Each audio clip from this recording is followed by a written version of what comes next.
একজন মেয়ে বলেছে পর্দা করা ফরজ ছেলেদেরও।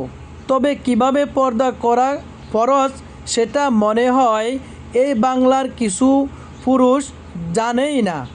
বলবেন কেন বলছি? এই জন্য বলছি, মেয়েটা এ কথা বলার পর কিছু ছেলেরা পর্দা নিয়ে ভিডিও বানাইছে। বোরকা পরে এক একজন এক এক রকমভাবে। আসল পর্দা নিয়ে কোনো পুরুষ একটাও ভিডিও বানায় নাই। নারী এবং পুরুষ উভয়ের জন্য পর্দা ফরজ, তবে সেটা কিভাবে জানা না থাকলে জেনে নিন।